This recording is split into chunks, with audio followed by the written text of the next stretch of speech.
Hey everyone, welcome back to another episode of the SatDay Sessions with FanBabble Sport. Like always, it seems to be now for me every week. I'm here, joined again this week by Pat. Hey. And we've got two new hosts this week. So guys, do you want to introduce yourselves? Chad, do you want to go first, or shall I do the honours? You go first, Jordan. My name's Jordan. It's a pleasure to be here. Thank you for having me on. I'm a big sport nut, but my specialties are motorsport. Love anything with 4 wheels, 2 wheels, and you probably tell by my shirt and everything behind me that it's a good old time. There's plenty of it. And I'm Sha Nen. I'm into motorsport, not nearly as much as Jordan, but football/soccer is pretty much my forte. And thanks for having me on, boys. Mate, it's great to have you on. We're finally starting to rotate through the roster of FanBabble Sports. What was it? We went for about a month or so straight of just the same 4 of us, and now it's starting to change it up. It's good. But I want to get stuck straight in. This week there was the announcement of the 17th team coming into the NRL with the Redcliffe Dolphins, who are now just being called the Dolphins. Do you reckon that was the right move to bring a team in to the Brisbane area, or should have they looked at somewhere else? No, that was the right area to look at. Dolphins with both their leagues club that adds back onto the stadium there. They do have that money behind them, straight up. So instead of having to wait 2 or 3 years for a team to come in, they can sort of just come in straight away. Yeah. Please, any input on it? It's always good to have a new team come in. New fans. They've got an ace coach that should hopefully, help them get up to speed quite quickly. And it's always a good opportunity to have more competition. And I don't see anything real bad with it. Just another round of football for all of us to enjoy. Yeah. I think putting them in Brisbane is a good move because, yes, Brisbane did need another team. But the name, just calling them the Dolphins, not having Redcliffe in the name, to try and entice more fans, I think there's a possibility of trying to include everyone and please everyone and ending up pleasing no one by this. Yeah. Well, one of my issues I see is they've said they're going to use Suncorp Stadium.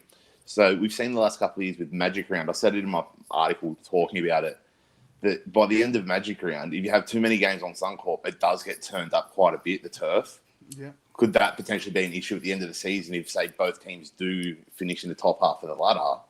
That could then create a bit of an issue in terms of the quality of games you get towards the end of the season. Well, why play it out of Suncorp where if the Brisbane Roar and the Queensland Reds playing both out of Redcliffe? Yeah. It's a boutique stadium, okay? You're not going to have that much of a crowd to fill Suncorp unless it is a Brisbane Dolphins or Dolphins Gold Coast game. Yeah. I would be playing at majority of the games out of Dolphin Stadium myself.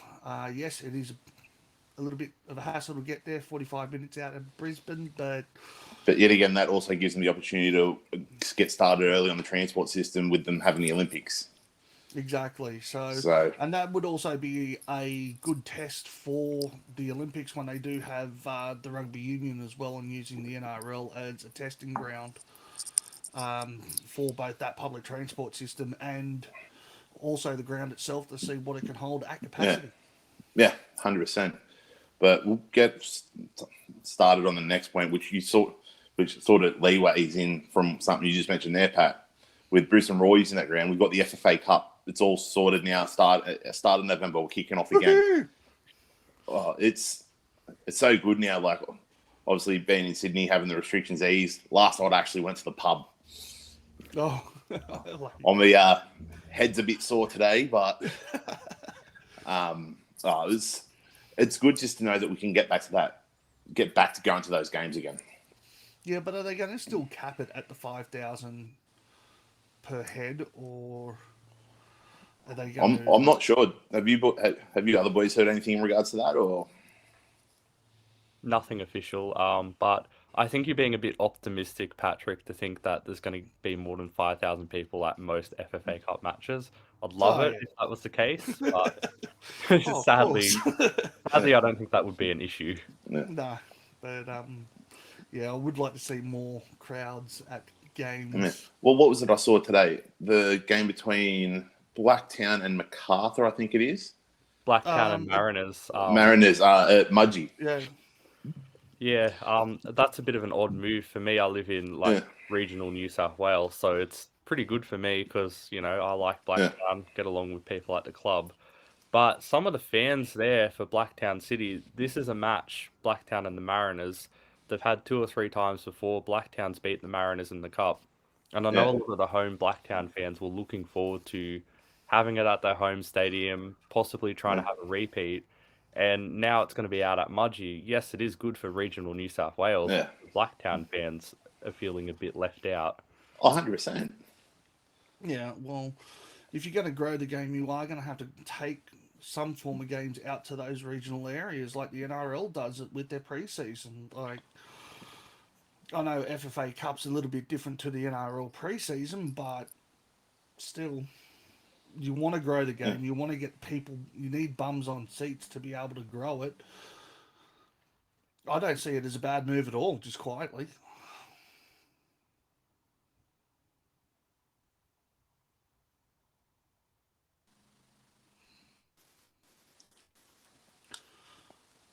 Oh, sorry, I missed that, guys. Partner called me. Had to take little man to hospital. Bit of an issue, but he's all right. He's all right. Not good. Yeah. So as I said, I missed that. So do you want to move? Are we going to move on to the next subject now, or? Yeah, let's go for it. All right. go move for on. it. All right. Hungry fans. We saw issues the other month in Hungary against England. We've seen them arise again, this time at Wembley. Like, surely something has to be done now. Yep. Straight up. What? It can't keep repeating itself.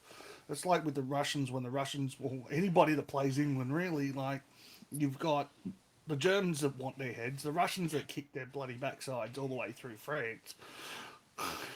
It's like, I sent a message to Jamie saying, like, enough is enough. Like, and it's not just the fact that, like, it's bad enough that they're going after the players, but going after staff and workers at the venues, like, come on. Like, that's when I think it's now. It's sickening. Forget all these, wait for it to blow over, slap on the back of the wrist, if even that, fines and suspended suspensions. Enough's enough. It has to be bans now.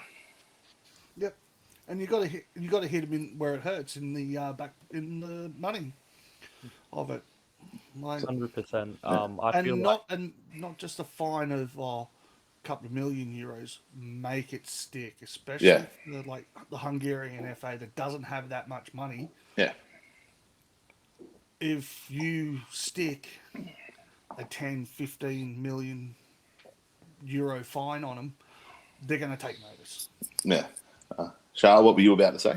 I feel like UEFA, FIFA have been a bit too lax on the Hungry fans lately, and I feel like the only way it's going to improve is for them to put an extreme punishment, kind of stuff like we were talking about and seeing in the Serie A a couple of years ago, where just no fans might be allowed to come to matches for a couple of times. Like, I know it's bad for those fans who haven't done anything wrong, but that's the only way that these teams will learn. Like, losing money, losing the ability to go to football and stuff like that, and hopefully it will change. Especially coming out of a pandemic where you haven't been able to go to games. Yeah.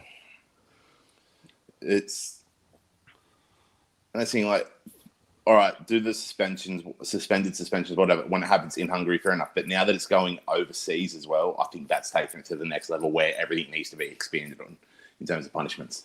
Yeah, exactly. What do you think, Jordan? I think it generally is just something needs to happen to avoid the bad look, because obviously it's not a good look when all that stuff happens, and it needs to be severe to be a deterrent, because if all these minor fines and all that kind of stuff, nothing's going to happen. Just going to keep going and going and going, and that's what we don't want in football. Yeah, definitely. It's last thing we want as fans of football is to be because that's the thing. At the end of the day, it tarnishes everyone. Whenever there's an incident, it may not be us involved or a team or nation that we necessarily are go for involved, but because we're fans of the game, we therefore get drawn into it. Unfortunately. Yeah. Yeah, and it happens in sport all the time. There's generally one group of people that ruin it for everyone else, and there's not a lot that all the good people, they want to just have a good time, watch sport, support their team, and we just got to try and keep the all the bad people in check. It's a hard thing to do, but it's something that has to be done. 100%. But leading in from that, like still staying in England, we've got the EPL returning this weekend after the international break. I saw a thing online about all the South American players potentially flying back together so they can try and get in and play. Like we saw the incident with Argentina against Brazil. I think that was just Brazilian sour grapes from the Copa America losing the final. But do you see this as potentially being the way forward for the next few years, potentially? Or do you see this happening now regularly? Or possibly regularly. Yeah. Like, we're now living in a world where a lot of the countries aren't like us. Yeah. Where we do have a lot of the vaccine and everyone's getting jabbed left, right, and centre. And especially I got my second jab the other day. Yeah, and making the trek from those South American countries, you could be stopping in between 2, maybe 3 countries along the way, and you could pick something up there as well. Boys, what are your views? Do you reckon this is going to be the normal now for coming back from international games for the South American players potentially, or? Yeah, I feel like it has to be because, as you mentioned, the Argentina incident, we know that players, authorities and stuff, even at the high level, can't really be trusted to do the right thing. So I feel like there has to be a mandate, I can't think of the word, but just one thing that everyone has to do and should do, and it has to kind of be forced a little bit because, I don't think we can trust them to do the right thing. Or even though it's for the confederations, do FIFA potentially get involved to try and get this pushing this forward and getting it going to make sure there are no issues for any domestic leagues, because that's where the real big effects can be felt. Well, I personally feel like they already should have started planning this out and already should have done this, about a year or 2 ago, thinking forward for the future, rather than waiting for issues like Argentina to happen and then this big question mark over these South American players. I feel like we already should have had a plan in place of what to do. I don't know if that's being a bit harsh. I don't see an issue with it. What we've been going through for, as you said, about 2 years. It should be straight away. They should have been on the front foot from the word go and been all right. For us to get back to being able to play regularly, what do we need to do? If we need to help out associations, how do we do that? I think it's the only thing to do, but like always with FIFA, they're on the back foot and they leave everything to the last minute when everyone else has already seen what the problem is. Exactly. It's I think it's got slightly better since the biggest money bag taker in FIFA history, Sepp Blatter, left, but it's still not the best. No, you're right on that. Honestly, it's like you said, they've had 2 years to plan it out. We've had our game, like a lot of other games, in front of no crowds. To get those players back, honestly, I think they should never have been able to leave England anyway. They earn enough money to be able to support themselves for a year or 2. Yeah. But yet again, you're taking away from that opportunity to represent their country and all that sort of stuff. Yeah. But I think that's another story for another day, touching on that subject. Exactly. Because there's one subject here I want to touch on with you, Pat. I reckon it's one of the greatest victories in college football history. Last weekend, Oklahoma beat Texas Tech. I mean, Texas Longhorns. Go and get fucked. Hey, I didn't catch any of the game. I didn't catch any of the game. Like, how was the game? It was atrocious. Defensively, atrocious on both Yeah. sides of the ball. Both quarterbacks throwing bombs left, right, and centre. Pretty much Texas had it for the first half. Like, if you're up 35-14 in the first half, you're like, we've got this. And then Oklahoma bring on their backup quarterback because Spencer Rattler's a little bitch. Yeah, he crumbled. They brought on their backup quarterback, and once they brought their backup quarterback in, it was sort of game over. Yeah. They were running the ball again. Texas defense was absolutely horrid.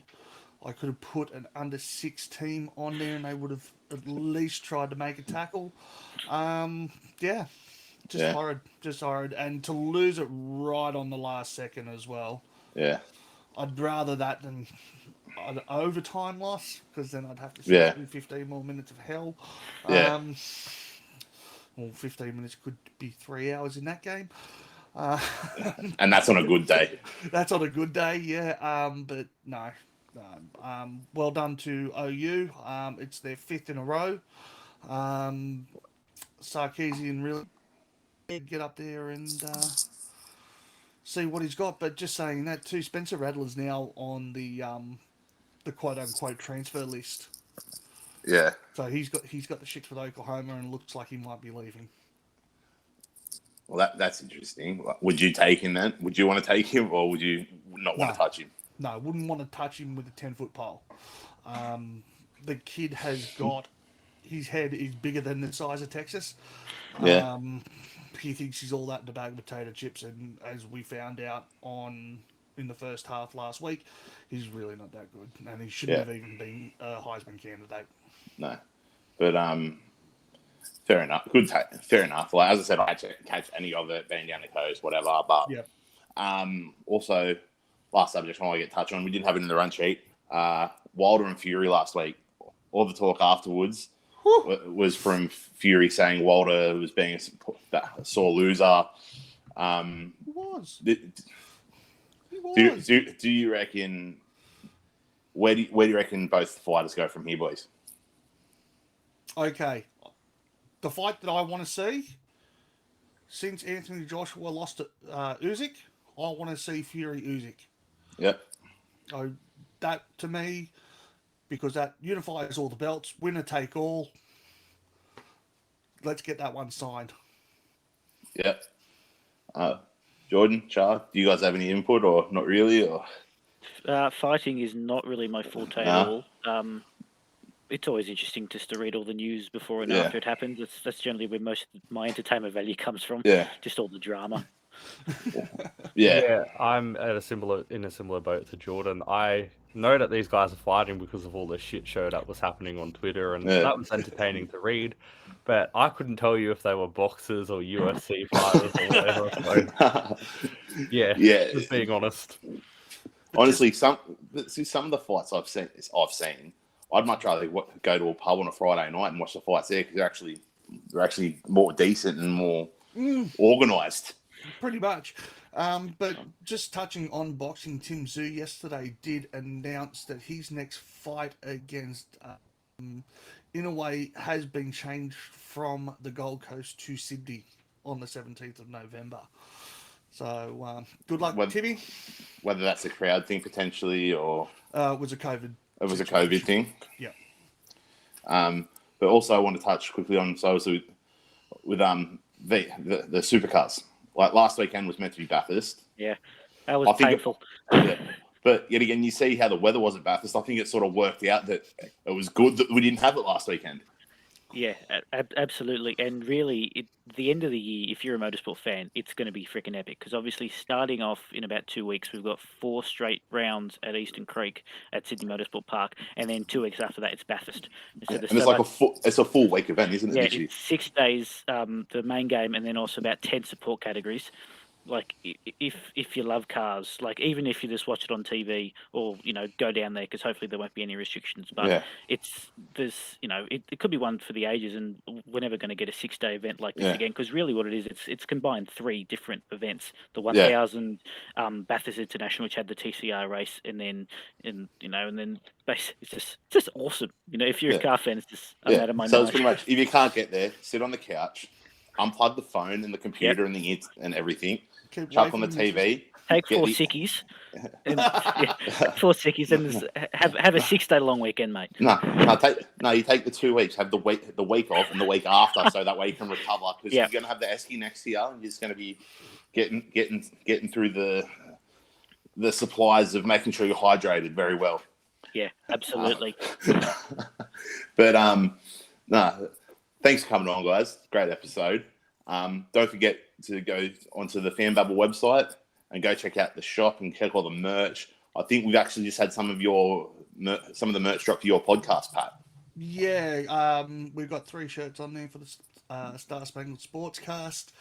We're still doing free delivery as well at this point in time. Yeah. So if you're like me and don't like paying shipping fees, get on there as quickly as possible. You can get a coffee mug as well that we designed the other week. Coffee mug, yeah. Jumpers, cut-off Everything. singlets, everything.